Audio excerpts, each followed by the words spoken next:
Wylde Flowers Review 2025. Worth it or skip it? That's the big question I'll answer today. After more than 20 hours of farming, spellcasting and chatting with villagers, I've got a clear verdict for you. If you're new here, I'm JT Games, and I release honest, cozy game reviews every week. 96% of you watching aren't subscribed, so if you find this helpful, please consider joining the cozy crew. It really helps me keep covering indie gems like this. But let's get straight to the point. In this video, I'll break down Wylde Flowers in detail, how it plays in 2025, whether the magic systems still feel fresh, how the relationships hold up, and most importantly, if it's still worth picking up before its sequel, Wylde Society. I'll share my first impressions, dive into farming, spellcraft, and town life, and give you pros and cons, finishing with my honest 8.5 out of 10 verdict, with no fluff and no hype.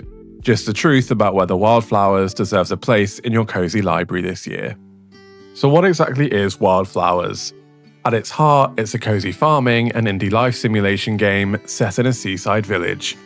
You play as Tara, who returns home to help her grandmother, and along the way you uncover the magical side of life in Fairhaven. You'll plant crops, tend animals, explore mines, and take part in town life, but you'll also learn spells, brew potions, and balance your day-to-day farming with your role as a witch. That magical twist sets it apart from other cozy sims. The game originally launched in 2022, so this isn't a brand new release, but in 2025 it still has a very active fan base. And with the sequel Wylde Society coming soon, lots of people are asking whether it's worth jumping into this one first. If Stardew Valley is your benchmark for farming depth, and Coral Island is your pick for busy community life, Wylde Flowers lands somewhere in between. It focuses less on scale and efficiency, and more on story, relationships, and atmosphere. Think of it as a farming sim crossed with a character-driven narrative game, wrapped in cozy, magical vibes. Price-wise, it sits in the typical indie tier. Not a budget title, not AAA. For me, that sweet spot works well because you get a polished, complete experience without the bloated systems you sometimes see in larger games. My first hours in Wylde Flowers were a mix of cozy charm and mild confusion. The tutorial was there, but it's light.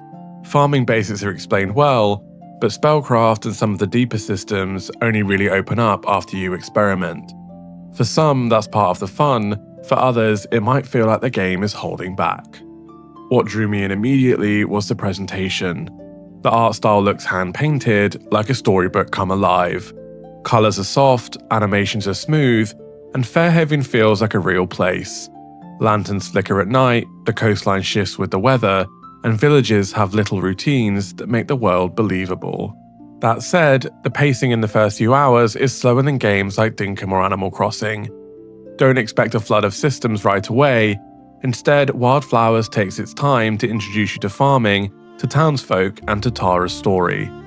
Personally, I enjoyed that breathing room, but if you prefer games that throw lots of mechanics at you quickly, you might find the start a little gentle.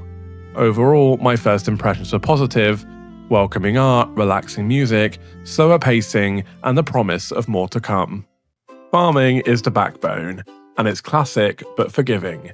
You plant seeds, water them, harvest, and sell produce. Energy is generous, so you're not forced to collapse at midday like in some farming sims. Days feel balanced, you can farm, socialize, and still squeeze in a little exploration. Crop variety is solid. You'll grow staples like potatoes and carrots, but also herbs and magical plants that tie into your spellcasting. Progression comes at a steady pace. New seeds, tool upgrades, and plot expansions arrive just when you're ready for them. Compared to Stardew Valley, Wylde Flowers farming is less about min-max efficiency and more about steady rhythm. It's a kind of loop where you say, just one more day, and suddenly 2 hours are gone. That's the hallmark of a good cozy game. The witchcraft system is what makes Wylde Flowers unique. Spells act as cozy conveniences. You might cast rain to water your crops, brew potions to speed up tasks, or enchant tools for small boosts. They never feel like cheat codes, they're woven into the everyday rhythm. Story-wise, the focus is on Tara's relationships and self-discovery. Every villager is voice-acted, and their performances add warmth and personality. Some characters are instantly friendly, others take time to open up, and romances feel natural rather than bolted on. The narrative arcs surprised me. They touch on themes like family pressure, acceptance, and belonging, stuff that cozy games don't often explore. If you play farming sims mostly for mechanics, this might feel slower. But if you love games with heartfelt writing, Wylde Flowers leans into that beautifully. Fairhaven itself is one of the game's strongest features.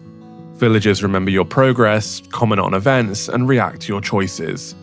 Conversations aren't deep RPG branches, but they feel genuine. Romance options are here, and they're handled with warmth. It's smaller in scope than something like Coral Island, but the writing feels more intentional. Festivals and events add rhythm to the seasons. Though they're fewer than in Story of Seasons, still, this town feels alive, and I find myself checking in daily just to see what people are up to.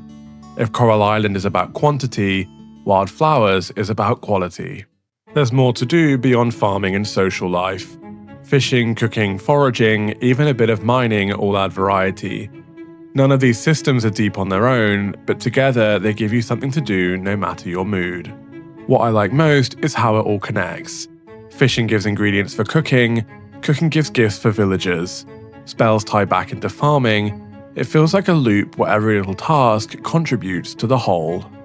So to recap, farming, story, witchcraft, social. That cozy triangle is what makes Wylde Flowers stand out. So is Wylde Flowers worth it in 2025? For me, the answer is yes. After more than 20 hours, I'd give it an 8.5 out of 10. It's a fantastic choice if you want a story-driven farming game with magical twists and a slower pace. It shines for cozy gamers who value narrative and atmosphere as much as mechanics.